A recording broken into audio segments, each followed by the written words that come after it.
company that's interacting with many people across the industry. Quantum computing is definitely a key. Quantum computing is just focusing on computers and computer systems, whereas it's actually much more breadth than that. A quantum computer in some ways is an accelerator, a heterogeneous computing kind of machine. I think you need a dedicated chip that manages the control signals to your quantum system.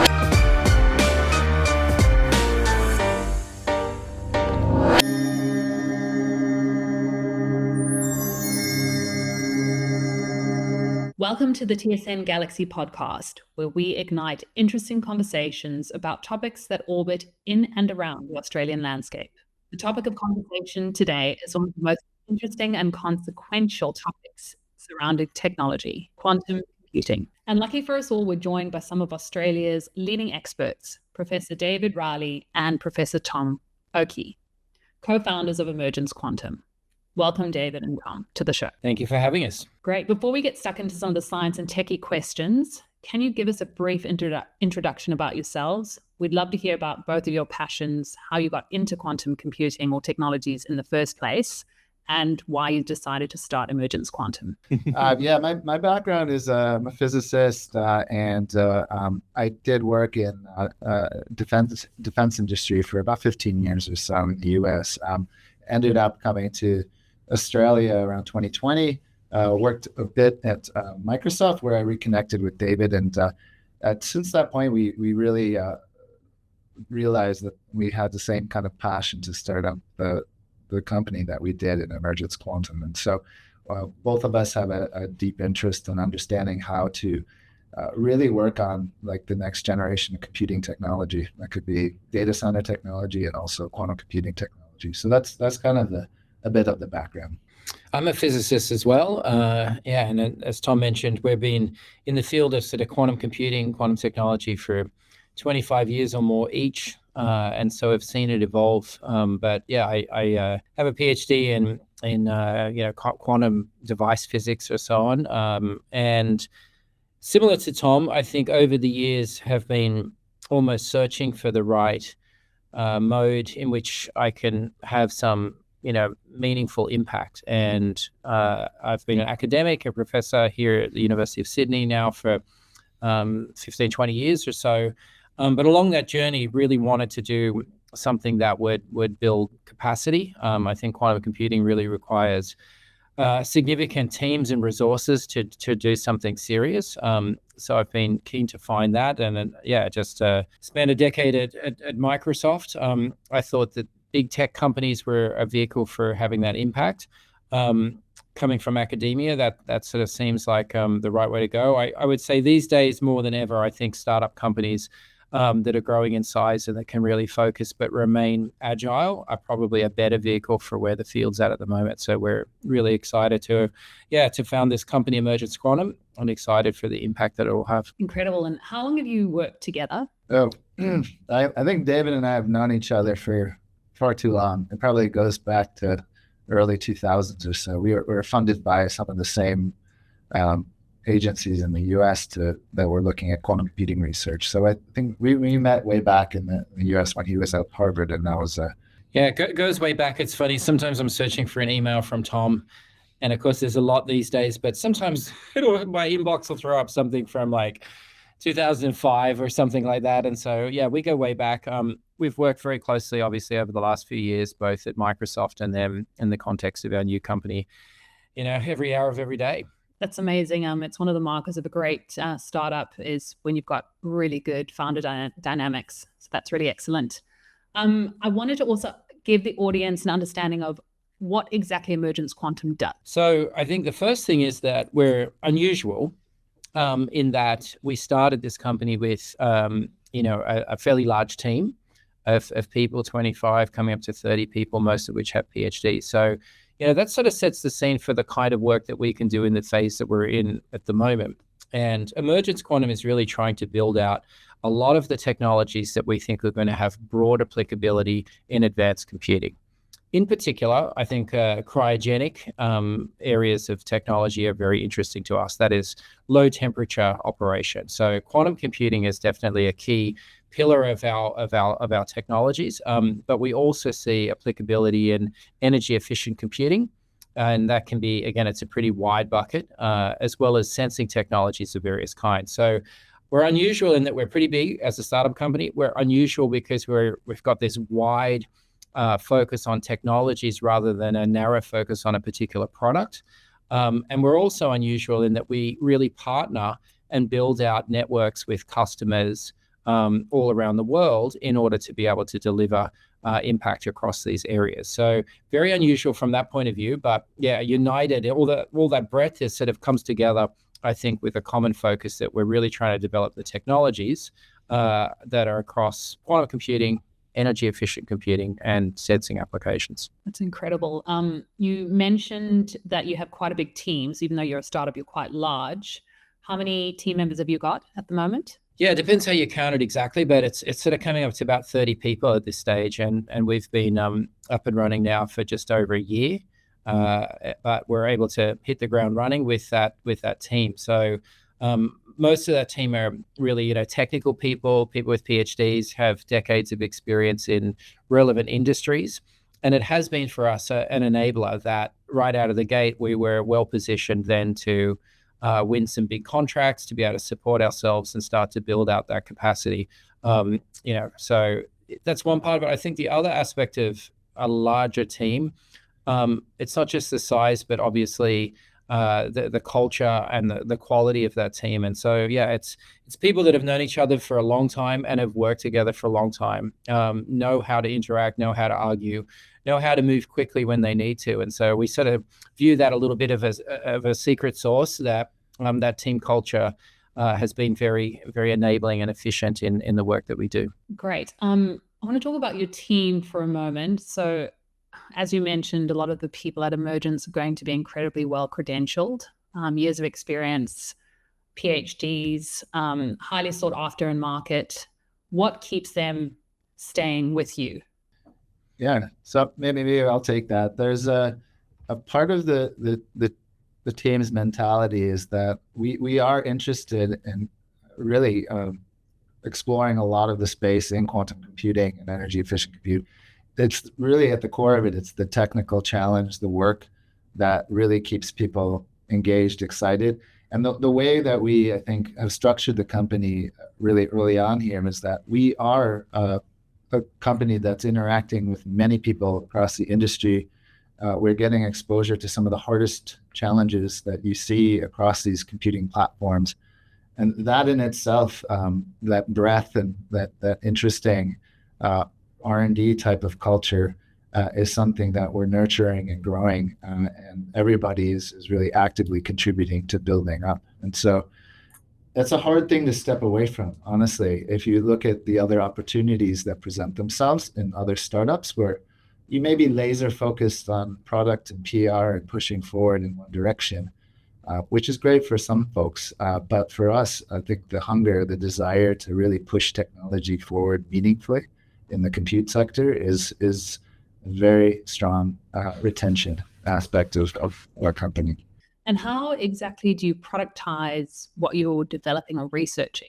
That's another good question. I think we are a little unusual, as David mentioned, from the perspective also that our business is starting very much around a core R&D business that allows us to work with clients and tackle some of their hardest technical challenges in scaling and building practical systems for quantum computing and other types of systems. And so what we're doing and learning during that process is really what is essential potentially as a product in those areas, crafting that based on really the deep understanding of how those systems will be growing and evolving and that technology maturing. It's not a mature platform that's already functioning where you can just build product that has a high margin to fit into that area. You really have to understand how it's going to evolve as the technology evolves. And that's a pretty big challenge in some sense. You're trying to sell a product to a market that's moving at light speed from a technology perspective. So our idea is to really take ideas that we're building up knowledge for as the company engages with the community, the ecosystem, and start to figure out productization models for those as the company evolves. And so that's kind of the mindset, without getting into details of what those elements would be. Strategically, it sounds, again, a little bit unusual, but this is, I think, something that we've thought very carefully about. You could alternatively, come up with a product and say, I think this is what people are going to buy. I think this is what the market needs, and I hope I'm correct. And there's instances, I think, where, that obviously makes sense. I think the challenge in quantum is that it could make technical sense, but it may not be where another company's at the moment. Like, that's a problem they'll need in 5 years from now. We find that, in fact, even there are companies that are working on very similar technologies that are very similar to each other, but have very different perspectives on what they think they need. And so rather than one size fits all product where, the challenge then is to try to disseminate that and get that into the market, we're strategically positioned to build a relationship with a customer that starts to uncover where they see the challenge today, where they see the challenge in the future, where do they need help, where what's missing in their technology portfolio that we can start to provide. And so you can imagine that product actually being different for different customers. And of course, usually when I say it that way, people who are business minded, alarm bells go off, because they think, hang on, how are you going to have a different product for different customers? That sounds also like a nightmare. But it's a little bit more like, you can look at relationships, for instance, in the airline industry. I think is one we've been talking about, where you take a company like Boeing that makes an aircraft. There are different companies that make jet engines, General Electric or Rolls-Royce, and then there's companies, airlines like Qantas, that are customer facing. And each one of those companies are pretty big, and it's not like GE is making a product for everybody. In fact, they're often configuring that jet engine around a particular model of airline that Boeing is producing, right? So it's going to be a little bit different for different airlines, but what they bring is expertise in jet engine design and architecture and manufacture, in lock and step with the roadmap of the airline builder. And so I think we see ourselves very similar, that we're providing not a widget or a component to a wide market, but rather a much deeper relationship with a customer that is providing a solution to what they need right now. And that could be an extensive system. That could be a fully integrated platform that does many different things for them. But it has been architected and specified based on what they really want, rather than trying to force something onto them. And it will evolve over time. Yeah, it sounds super interesting. And I think it's much more broad than what I originally thought. I think of quantum computing as just focusing on computers and computer systems, whereas it's actually much more breadth than that. Yeah, it's in some ways the term computer, although it is very much a computer and a machine that will compute.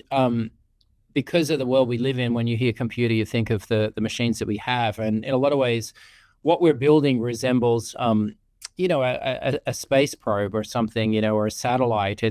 It's a very complex integrated system that has many different components and parts. It's got power distribution, it's got communication systems, and very similar. Yeah, for quantum, there are many layers to a quantum computing stack. And I think connecting those layers, even if you have them in isolation, is also a challenge. And we recognize that a lot of those technical challenges really are ones that you want to kind of address with co-design. You want to be able to think about an integrated system and how it has to come together and trade off certain parameters on each side of the boundary and interface there. So a computer in some ways, although it's very much a computer, I think the image of how we see a computer is very different to these types of machines today. Yeah, sounds really interesting. At the core, is it, for all of these technologies that you're building out, is it quantum physics at its core? So classical versus quantum, is that sort of 0 and 1 and either 0 or 1 at any point in time? Is that at the baseline consistent throughout all the applications? There's actually, it's interesting because at the fundamental for quantum computing, you do need that quantum system, which relies on, principles of, you've maybe heard things like entanglement or superposition or those fundamental kind of quantum principles. But a big challenge that we like to say that we tackle is a bit of this interface of the classical world to that quantum world. And that's an enormous challenge. In some sense, the quantum world will function on its own. It'll do its own thing, obey the laws of nature. But trying to interfere with that or get information from it, control it, manipulate it with just technology that is not quantum in nature is a challenge. And that's probably one of the biggest challenges in the whole field is how do you do that, not only with one, say, quantum system in an experiment in a laboratory where everything is gold-plated and you've spent years sort of making sure you can do that well, but how do you do that in a robust fashion where there's potentially millions of these quantum systems that you're trying to control and interface with? Whoever does that well and has a good understanding of how that's evolving, and it's going to take time to do that and evolve that technology, but whoever does do that the best is in the end really going to win and know how to build one of these systems. So that's probably the hardest part of it, and that's the part that we really, I think, focus on. Not necessarily only just understanding the quantum bits, but that interface. Yeah. And Tom, just to add to that, so from my understanding, quantum will just enable us to do things a lot faster. Is that what is also at core in all of these technologies? I don't know if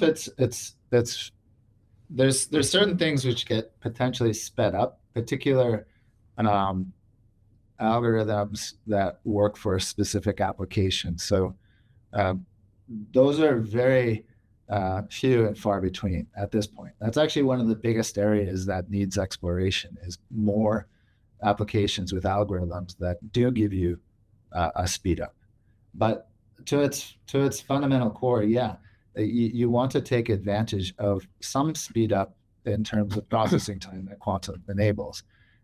Is that generic? Is that a statement you can apply to all of computing? Absolutely not. It's not something that's gonna change the way necessarily some things are handled on general purpose computers, HPC or other AI engines.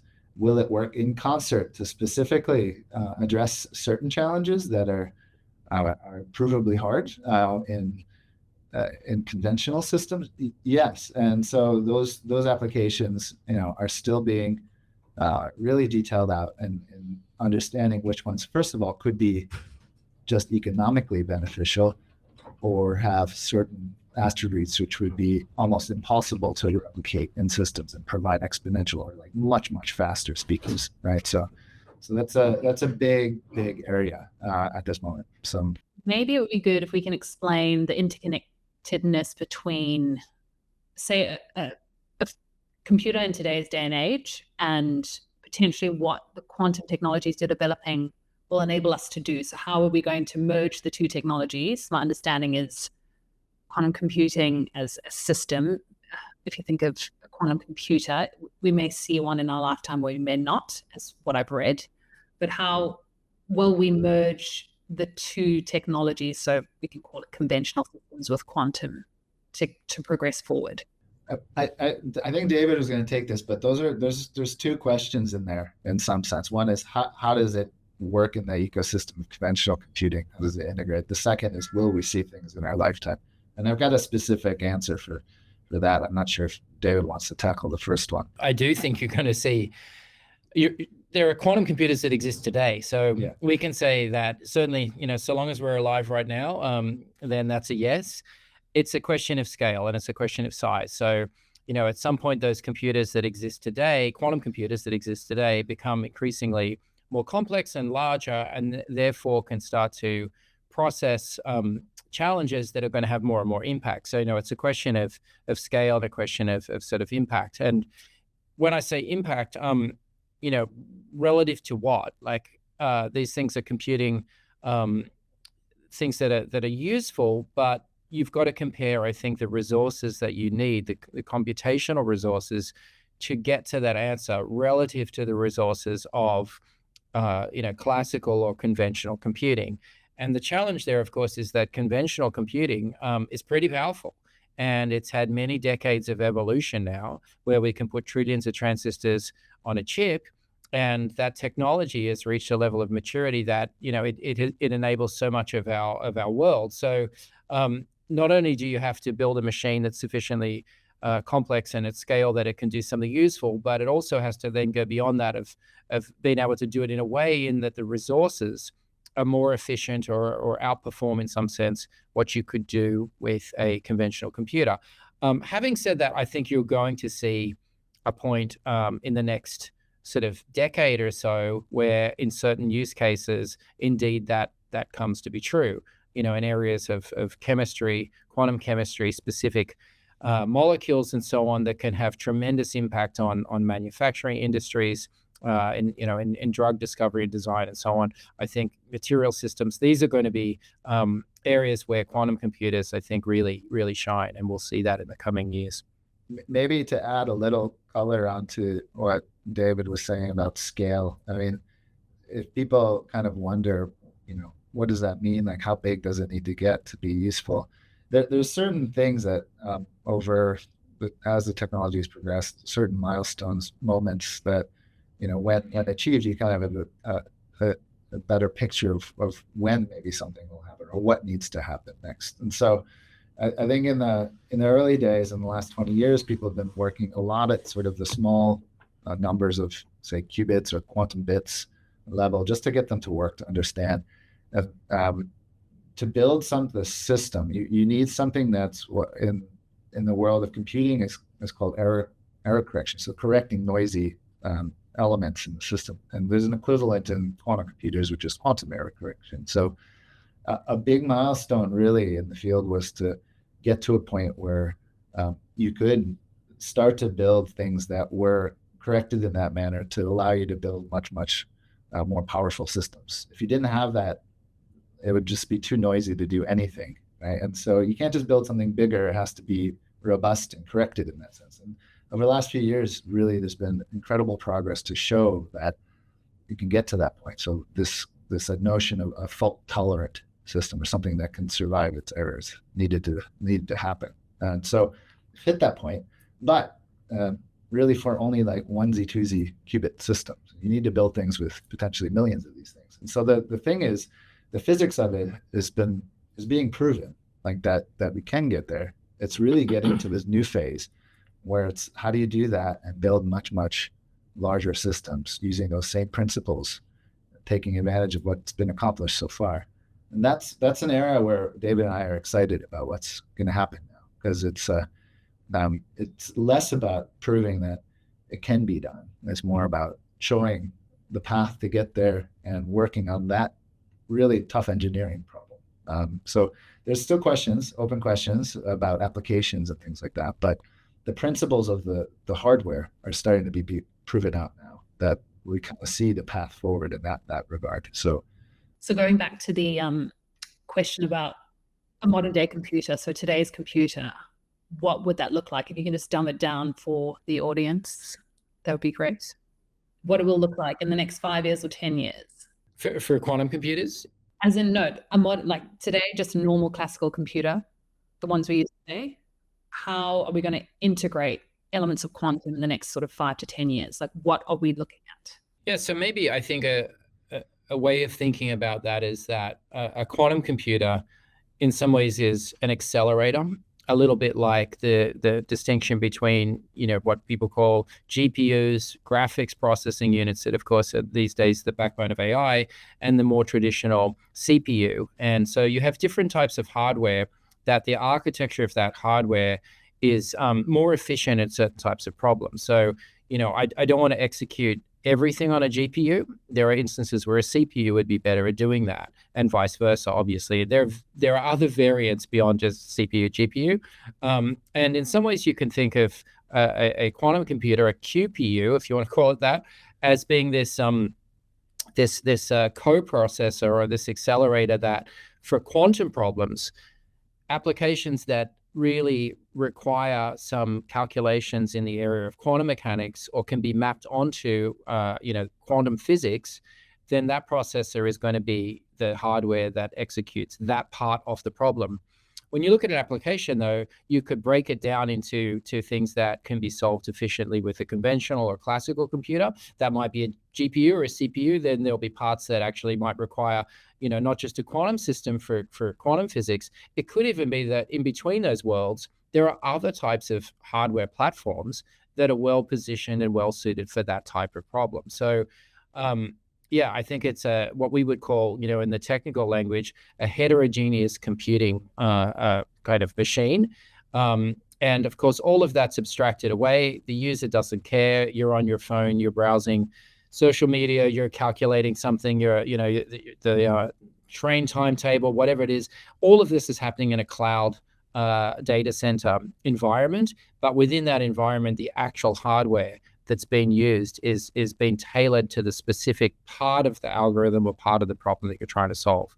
Of course, when you think of it in those terms, you can also, I think, imagine pretty easily that, okay, that sounds great, but there must be significant interaction and communication. Data must be moving between these different processes and components at some fierce rate.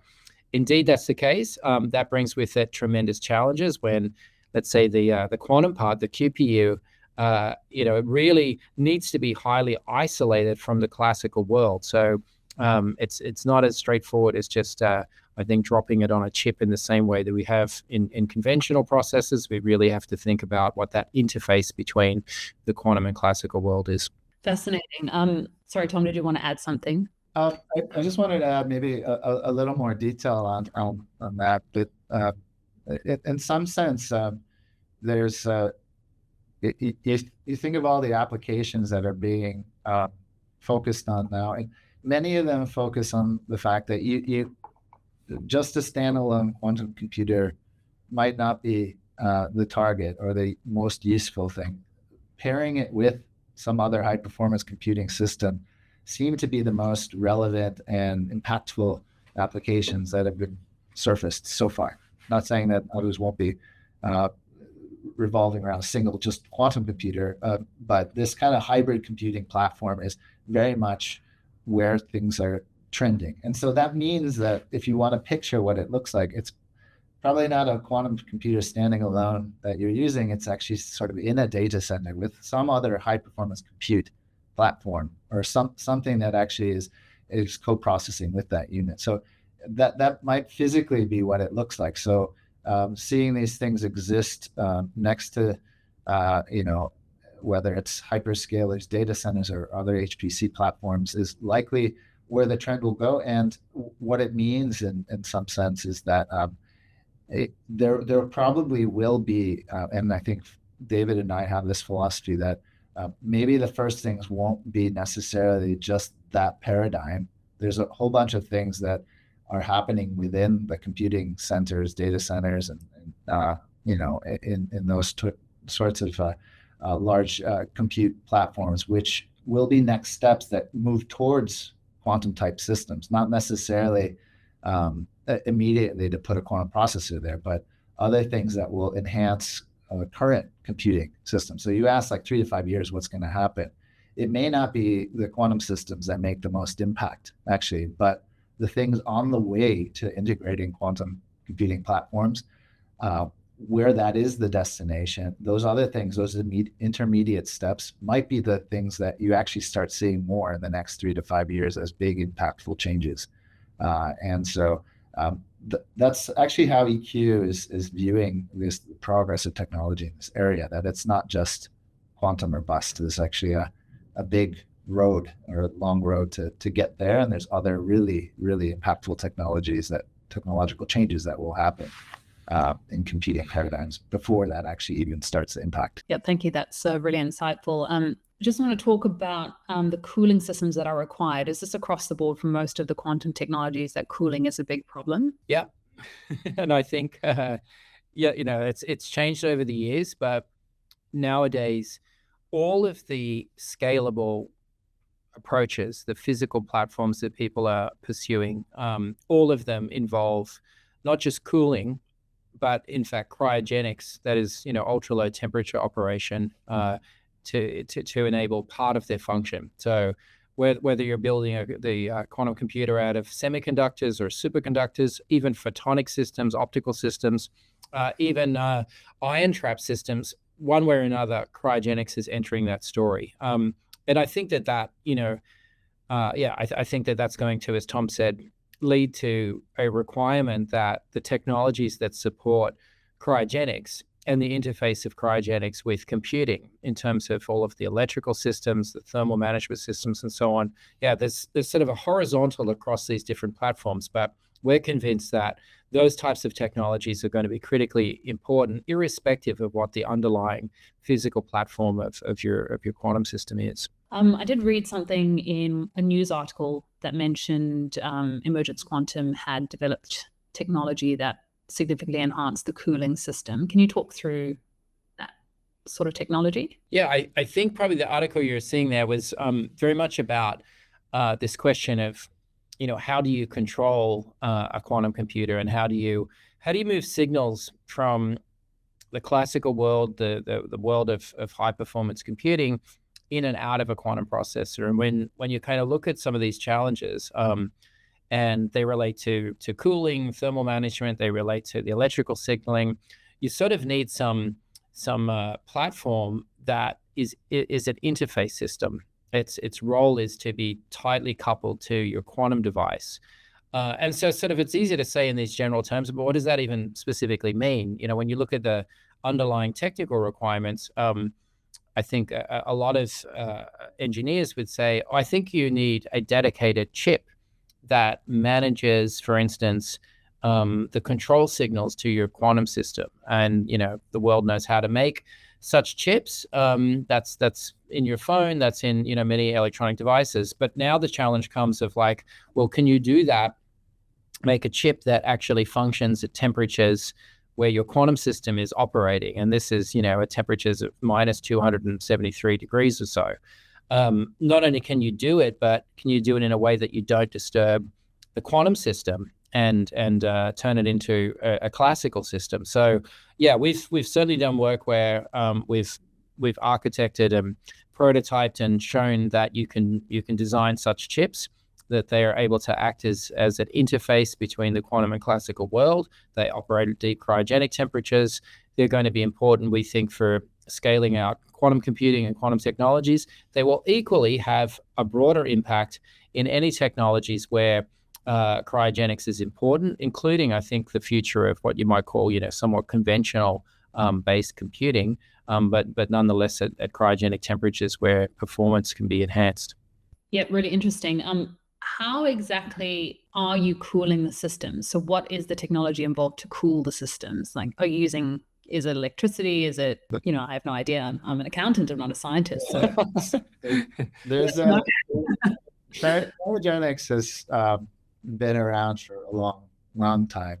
Essentially, to the earliest stages, people were just liquefying gases, and you could liquefy helium or nitrogen, effectively air, and get down to different temperatures. Nitrogen is at 77 and helium is at 4-ish. And so essentially it's evolved over time to different platforms where you use different properties of cryo cooling technology, which we call it. It's some of them rely on compression and expansion of gases. And there's a more sophisticated where they rely on things like different isotopes of gas that have different evaporation rates and pressures. And so you use sort of an evaporative cooling in some sense, just like you're sweating, that's the same kind of process for some of these refrigerators. And some of them are actually, when you have things that are magnetized, then they start to become random. You get energy that's pulled from the environment. So there's a whole bunch of ways to cool things that involve physics. But to answer your question a little bit, we use some of those ideas where you're using liquefied gases, and naturally they're at lower temperatures. Historically, people have in general, you put something in a liquid or you put something in a refrigerator to cool down.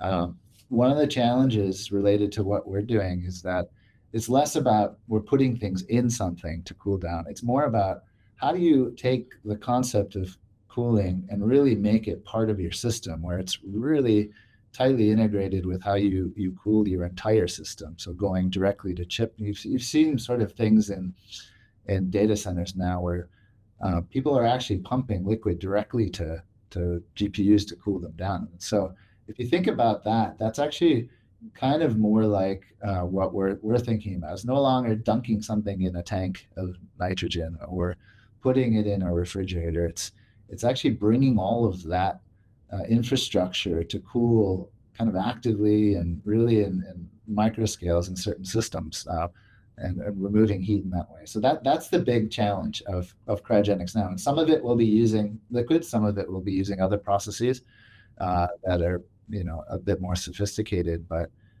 in general, the technology involved in cryogenic cooling systems, it's evolved over many decades, and we're taking advantage of every one that we can right now. Things that people use in space, for cooling technology for detectors and imagers, things that people are using, for instance, in liquefying natural gas, and that technology is very similar to what we would utilize in cooling the computing resources that we have. Not only quantum, but even just the conventional, say CMOS or other types of conventional digital electronics. So fascinating, because you mentioned earlier about how you productize, or how you're looking at, productizing what you're doing. But I can imagine, as you're going through research and development, whether it's your own internal or it's also for external, for clients or your customers, that you'll be finding, new sort of things that come up as you go along, which may not be what you were contracted to do in the first place. It might be something completely different, which poses another question that I have around the ownership of the IP. How does that work with your business and an industry?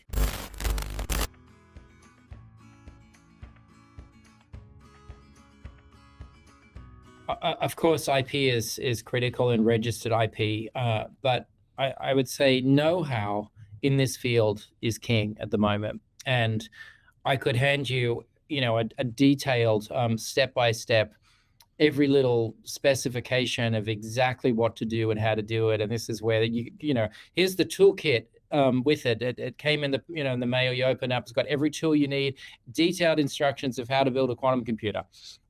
It's still not going to help, right? And so you need the know-how to be able to turn that into and know what to do. And I think the field's evolving rapidly. So we've certainly seen instances where companies have gone really hard in terms of filing patents, only to find that, well, the field kind of changed pretty quick, and so on. And yet, I think the value is know-how. So we're pretty flexible with these things.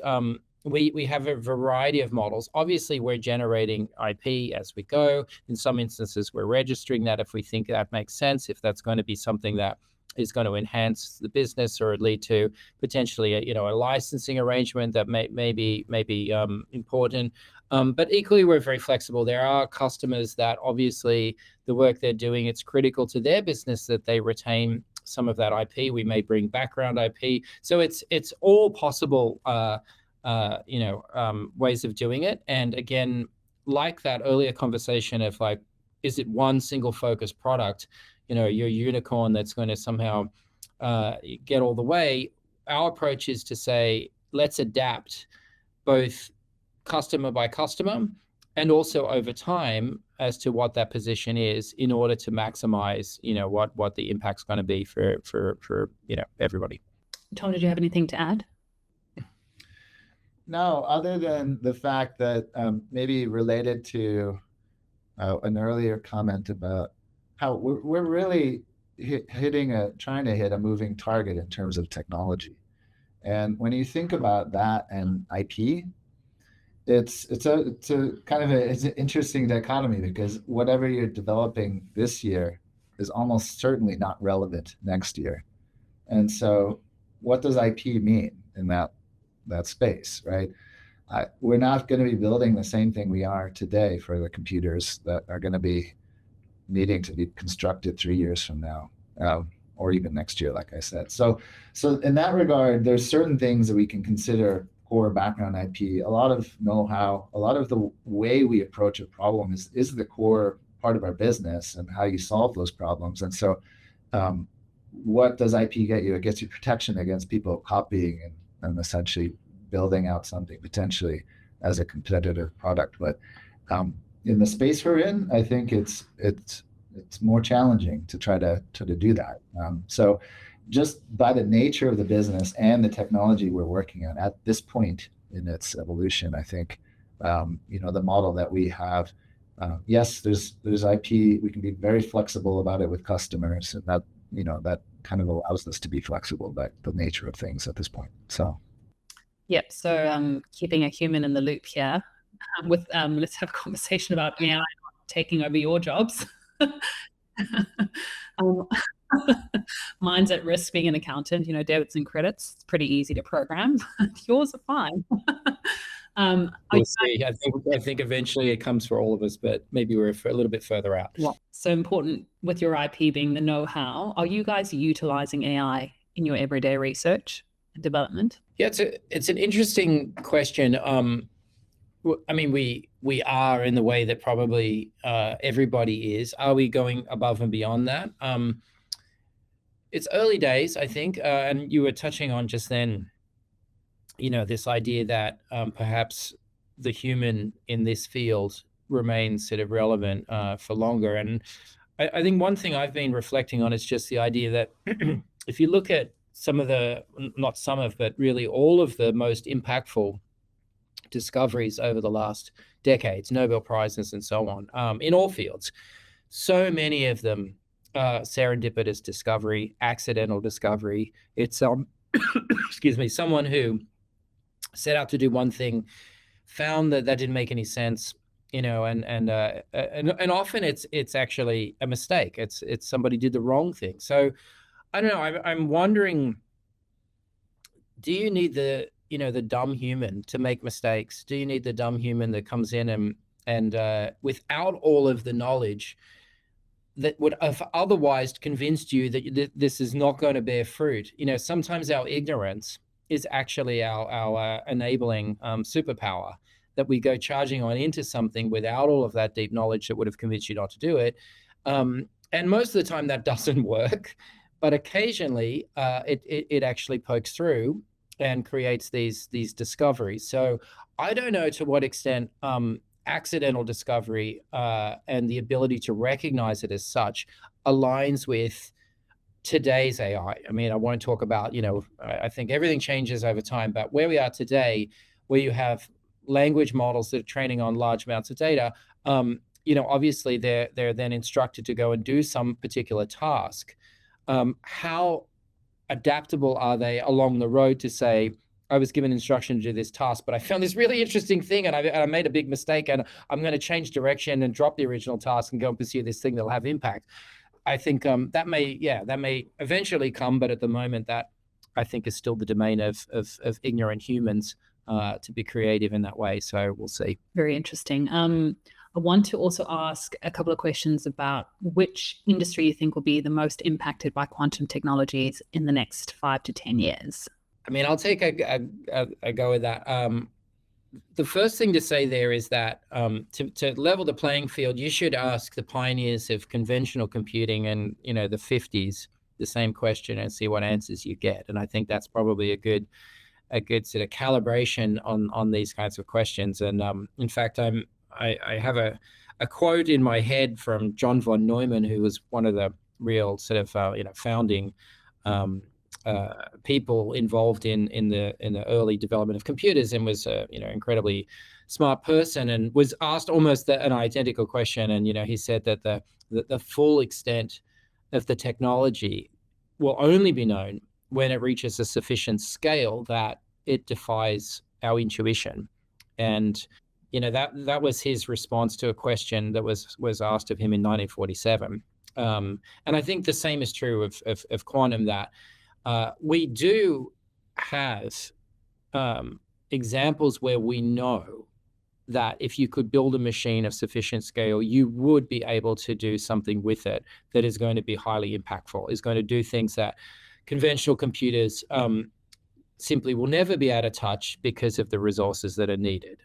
So we have those examples. It's not that it's just a complete unknown. There are key important examples, but I do think that they're probably going to be examples that we look back on and think similarly about conventional computers and their role in calculating, missile trajectories and certain things that were important back in wartime, but did not indicate that we were going to use computers for what we do. Which brings me to ask a business question. There's a lot of money going into quantum technologies at this point in time.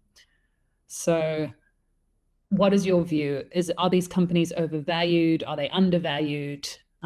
There's some ridiculous percentage of, valuation going on in the industry right now. What's your take? It depends. I mean, if you want to make money, the investments in this area, I mean, that is a financially viable way of turning profit, right? And in this economy, because it's trending, whether you're talking about actual overvaluing of companies from the perspective of, are they going to be revenue generating at some point in time? I mean, that's a different question, actually. So I think the keen investor at this point kind of understands that transition. Like, what are they looking at? Are they looking at companies that actually are going to be legitimate revenue producing companies, or are they trying to make money on a hot field? So we're sort of it's a mix of everything at this point, right? But those people that really understand and can see, there is an ecosystem now. There is a revenue generating community and ecosystem around quantum, and that's real. So who are the companies trying to pursue that? Not every investor knows, right? But if you're in the field, you kind of know.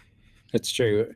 Emergence is really focused on, what you might see as sort of dual use technologies that are going to be critically important for building quantum computers, but equally have a dual use in more conventional communication systems, computing systems, and so on. And we think that there's a spectrum of technologies that will have almost immediate use and application. It may be in some instances a little incremental, that they may, only improve existing technologies by a smaller amount, but it doesn't stop there. As you're building that technology, you're leveraging those improvements, but you're also paving out, all of the other technology you need to be able to ultimately build quantum. And so walking both of those roads, I think, is a way of managing that risk. That, it's not all hype, it's not all eggs in one basket. We think that there's a way of doing this that's going to be, you're going to win anyway, because these technologies have such broad use, whether it's quantum or not. I think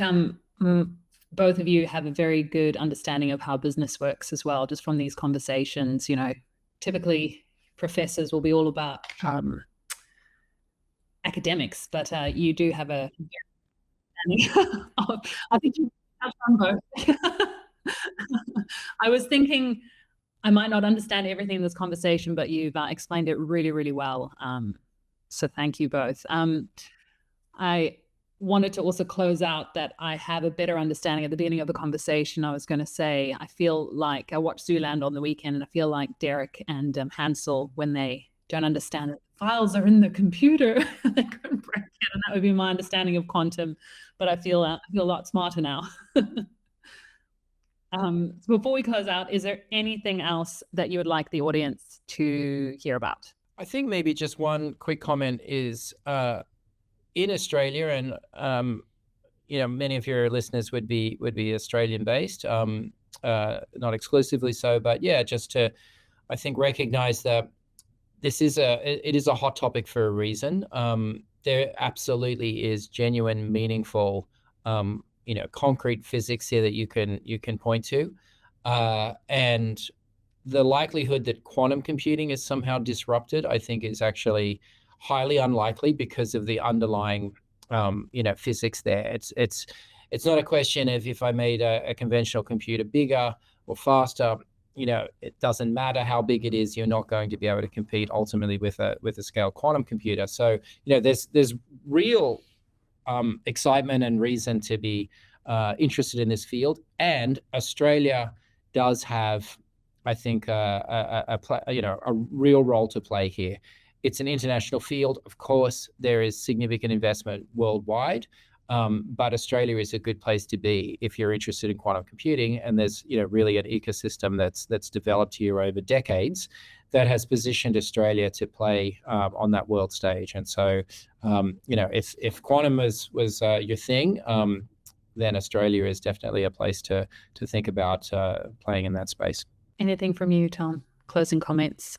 No, I just, maybe I'll echo what David is saying a little bit about the unique opportunity in Australia too. I think Emergence is filling a sector where we are really trying to engage in meaningful research that's pushing these technologies forward. And there's an opportunity to build an ecosystem here in Australia to do that.